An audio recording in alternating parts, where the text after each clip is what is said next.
Welcome back to Through the Trapdoor. I'm Katie. And I'm Emily. And this is our podcast where we read you Harry Potter fan fiction. I couldn't think of any of the words that I was supposed to say to start that. That was. That's why I went, so it was fine. I'm like, I'll go! All right. Exciting news. We have a review! Woo! We're so pumped. Thank you so much. It is from the Handgenator, and he wrote, respectful of time and well-paced, this podcast is the bee's knees. Which is just delightful. I feel like that needs to be said more often. Yeah, it's fantastic. Thank you so much. We appreciate you. We love reviews. Write more. We'll read them. Please do, because we will tell you how much we love you. Yes. We also had some wonderful ladies comment on one of our Facebook photos the other day. And we didn't know who you were, so yay! It was exciting. We loved it. As you saw, we both liked the posts and the comments. Their comments were just the fire emojis. Which is, amazing. We love you guys. Yeah. I mean, we were excited. We hope you actually are listening to us, and yes, please listen to us. Please do. We know that other people like this because people have told us that they do, but we would like more reviews. It makes us feel good inside. It really does. What do you have for me today? I have Christmas for you today. Please give me all your Christmas. I'm real excited because... Oh, our recording friends are here. I'm real excited about my Christmas story because I'm about to shove my OTP in everyone's face. Whatever. I'm excited. I'm real thrilled. So, for those of you who haven't listened to me incessantly talk about my love for Fred and Hermione, I love them. They're my favorite. Wish it was canon. All right. Ready for Mistletoe, y'all? Here we go. Here's Mistletoe. Hermione was grateful to be at Grimmauld Place for Christmas. She was safe, she was with her friends, and Molly Weasley was a great cook, but the general look of the place made her shiver. It was Christmas for Merlin's sake, and the only decorations that were up were the house elf heads had some ratty tinsel Sirius dragged up from the basement, which means he dragged it up from the kitchen, because that's where the kitchen is. Yeah. Why was there tinsel in the kitchen? I feel like, weren't there other rooms? Oh, yeah, I guess there were other rooms off the basement. But and the only thing I remember about Grimmauld Place is that the kitchen was in the basement. Which is weird, but I guess it was built, back when you had, your servants cook food for you. And that is where Creature lives, is in the boiler room in the basement. Yeah, and I mean, how often do you think his mother went down there to cook food for them? Never. It was always Creature, I'm sure. Exactly. All right. At this point in time, the bookworm was residing in the library, the only remotely cheery-looking place in the whole house, and that was only because of the fireplace. I thought she was going to say only because of the books. That would have been amazing. She couldn't focus on her book, though, as out of the corner of her eye, she could see Fred Weasley holding up some Christmas lights and scratching his head quizzically. Because we all know that the Weasleys... They wouldn't even have, plugs in that house.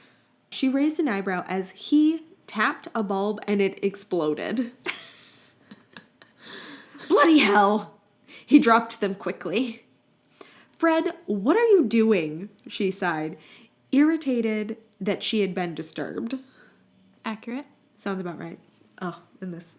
Hermione, sweet Hermione. I feel like if anybody was going to abbreviate her name like that, it would be the twins. Oh, 100%. But I know it would never actually happened. But it's fine because it's a twin. Hermione, sweet Hermione. I am attempting to decorate. Isn't it obvious? He smiled crookedly. Yes. Well, could you go decorate badly somewhere else, please? I'm trying to read. Badly. I love it. Yes. Fred just laughed. Harsh, but there's no use pretending you don't want this place looking cheery or cheap. I know you won't be able to resist the urge to decorate with me. He winked and posed with the lights, which exploded again. I think the second explosion makes the posing even better. Oh, totally. Makes it better. Totally makes it better. Hermione snorted, but put down her book too. Alas, I cannot resist your charms, it seems. So sassy. She laughed and stood up and stretched her legs. I think we'll need to repair these lights, though, Fred. She tugged at the loose jumper that fell to her knees. That's more than a loose jumper, that's a dress. Miss Weasley had yet again made her a Christmas jumper that was far too big, but Hermione liked it better this way, and from Fred's expression, he certainly did too. Also, I feel like Molly totally would have got that you liked your Christmas sweaters humongous, and she would have just made them that way. Yeah. Like, I'm sure it's intentional at this point. Right. Once is an accident. More than once is on purpose. Yes. Because none of her other children's are oversized. She clearly knows how to make sweaters. Right. The library was quite warm, so Hermione was wearing some pajama shorts that were hidden underneath the jumper. Oh, so Fred thought she was naked. Mm. Her untamable hair was chucked into a messy bun which was already coming loose. Fred smiled slightly. Fred? She frowned. Look, I really think we need to fix these. I like how that's what she's concerned about. It is Hermione. Yes. It is. Fred jumped and snapped back to reality. Well, I've been trying to do that. He scratched his head again. You're good at spells. Maybe you should. And with that, Hermione set to work fixing the lights, whilst Fred pulled out the ratty tinsel and multiplied it so there was enough for a few other rooms. What year are they? What year is this taking place? It's not telling me, because if Hermione's doing magic, she must be at least 17. And they were already on the run at that point. I mean, they're at Grimmauld Place, so there's all the other wizards around. Oh, yeah, so I suppose if Hermione was doing some magic, it might have gone unchecked, especially if she's in a room with another full-grown wizard doing magic. Yeah. Okay. Other side note, why, like, I'm sure Fred knows how to repair things with magic. I'm sure he does. Since it's just a simple reparo. And also, the twins are freaking brilliant. Yeah. Like, you can handle repair. Like, are you seriously telling me this is the first thing you've ever had break in your entire life? Like, and had to fix? No. Frederick. You two are, like, clumsy. You're good. You're something else in your life. Y'all blow things up regularly. Yes. Fred was multiplying tinsel. Yeah, that's what he was doing. Hermione. Yeah, that's what he was doing. Hermione tucked a loose curl behind her ear and squinted at the bulbs, racking her brain for some kind of spell. I'm wondering if they're muggle lights, and they're trying to make them work with magic, and that's why they keep exploding. Or if they're wizard lights that they found in the basement. That are hella old, so some of these spells that both of them know might not work. Yes, I think that's what I'm leaning towards, because I feel like a muggle set would fix just fine with reparo and, like, would solve the, like... Right. Exploded ones. Right. Which then I feel like Hermione would be able to just, like... Yeah. Wordless magic. Yes. Use that. All right. Yeah. There are some kind of magic lights that are hella old. That's what we're going to go with. That's what I feel like.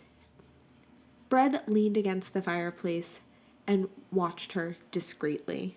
That's just a tad bit Sure, creepy. discreetly. Yeah. Discreetly. The twins are anything but discreet.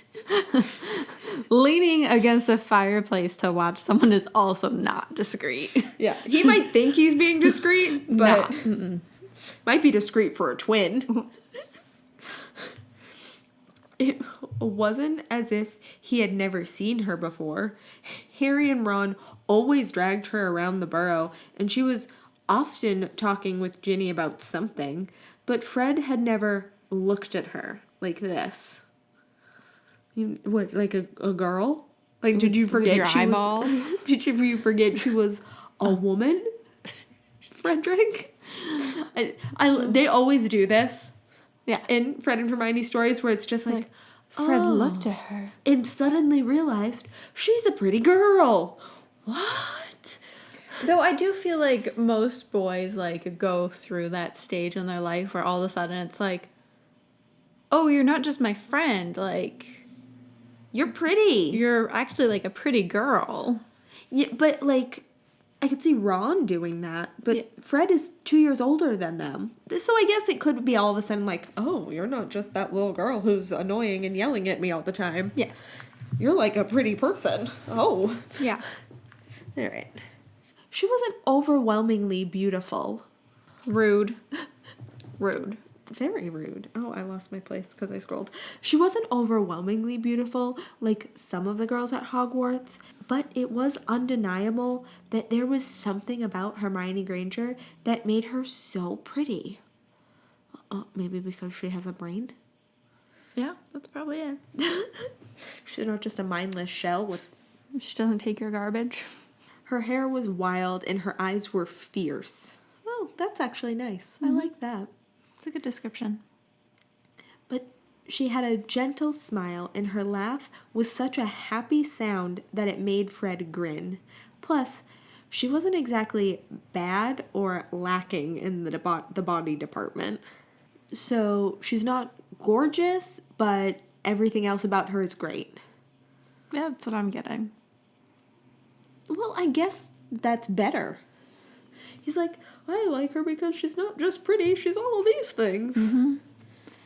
And, like, I don't know that he's, like, saying that she's Not pretty, Yeah. but she's not like, she's not like a supermodel. right, but she's like that, like, girl who, like, laughs, and when she laughs, she makes your stomach warm, and you're like, I don't get it. Mm-hmm. Yeah. Yeah, I like that. Fred suddenly cleared his throat, not wanting to daydream any further. You ready, Hermione? She looked up slowly, puffing out her cheeks in a sigh and heaving herself up. I guess. Let's just hope none of these explode. Hermione wrapped the lights around her arm and picked up her wand. 3 hours later, almost all of the downstairs was decorated, with some help, of course, from Mr. Weasley, who only just managed to persuade Molly to let the kids stay up a little later. Why did it take you 3 hours to decorate the downstairs? Well, no, Grimmauld Place is just like a giant hallway with a bunch of staircases. Yeah. This must be some real elaborate decorations. I guess. For their tinsel and exploding lights. Right. After that, the adults went up to bed, trusting Hermione and Fred to go back upstairs too. Were Hermione and Fred the only two left awake? What happened to all the other kids? Well, I think they must have been the only ones who were decorating, so they're like, yeah, let them stay up. Nothing will happen between those two. First of all, I would never trust either of the twins to be alone with anybody. No, ever. Period. Because they're like, oh, Mischief. everyone's gone. Mischief time. Yeah. Like, Mischief always. Hermione I would trust because she's like just going to read a book until she falls asleep, but Yeah. like not with another human, because Hermione is also, rules are important. Let's brew this super illegal potion in the toilets. Yeah, like she She loves to follow the rules, but she also really loves to break the ones that she thinks aren't fit for being followed. Right. And they're usually like super gonna get you in trouble kind of rules. She's like, this is dumb. Let's break into the restricted section. Yep. There's no in between for her. No. She's real afraid of being expelled, but she does a lot of things that would get her expelled. I don't think that her fear of being expelled is like she's afraid of like leaving Hogwarts. I think that at the beginning she was afraid of not fitting in anywhere. Right. And then she realized, oh, hey, I know I have friends who will stick with me. Fuck this shit. Let's break some rules. Yeah, I think that's what happened. Yeah. Are you tired yet? Fred asked, leaning against the kitchen door frame. Hermione yawned and shook her head, making Fred laugh. I feel like we're missing something. She walked over to Fred, as if it would make her remember. Fred felt a strange poking on the top of his head and ducked suddenly. What the? They both looked up, puzzled, at a weird greenish plant that was growing rapidly from the door frame. A few white buds poked out of the end, opening slightly and stopping abruptly when it reached the tip of Fred's ear.